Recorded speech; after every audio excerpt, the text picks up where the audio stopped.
हाय, मी अश्विनी तुमच्या सर्वांचं स्वागत करत आहे. माझ्या एका छोट्या मिनी ब्लॉगमध्ये. तर बघा, मी कालच गावावरून आले. त्यानंतर मग रात्री काही नाही, उशीर झालता म्हणून काही थोडं शूट काही केलं नाही. त्यानंतर म्हणजे सकाळीच करावा, त्याच्यामुळे मग सकाळी करायला घेतली भाजी. कांद्याची पात करत होते मी. कांद्याची पात, चपाती चपाती आणि भात असं बनवणार होते मी. त्यात माझा मुलगा मोबाईल घेऊन जाऊ लागला. बळच त्याला लाडीगोडी लावून मोबाईल ठेवून घेतला. आणि थोडंसं शूट करू दे म्हणून. लहान मुलांचं कसं असतं, त्यांच्या मनावर घ्यावं लागतं. पण तो जरा जास्तच परेशान करत होता. ते कसाबसा खेळायला गेला आणि क्युटीला बळच झोपी घातलं. सकाळी 8 वाजले होते. तिला झोपी घातलं म्हणलं अर्धा एक तास तरी झोपन ती माझा स्वयंपाक होईपर्यंत.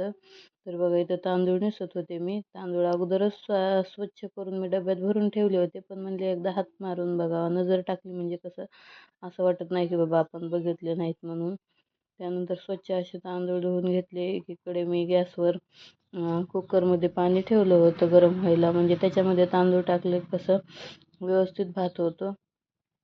क्युटीला झोपी घातलं. क्युटी खूप परेशान करते असं स्वयंपाक करत असताना. मदत येऊन बसते. तिची लुडबुड चालूच असते. येऊन उभा राहते. आता तर उभा राहायला लागली, रांगायला लागली. तर तिचं तेच चालू असतं. त्याच्यामुळे तिला अगोदर शांत झोपी घातलं. म्हणले आपली कामे बाकीची नंतर चालू द्या. तर ती काय नाही, फक्त स्वयंपाक होईपर्यंतच झोपली बघा. त्यानंतर लगेच उठून बसली होती.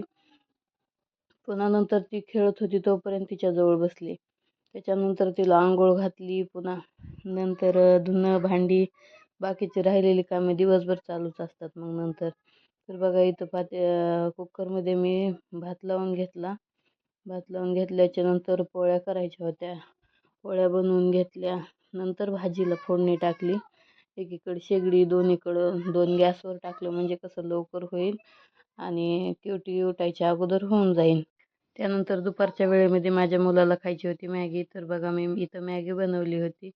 तुम्ही कशी बनवता नक्की कमेंटमध्ये सांगा. चॅनलला नक्की सबस्क्राईब करा. व्हिडिओ आवडल्यास धन्यवाद व्हिडिओ बघण्यासाठी.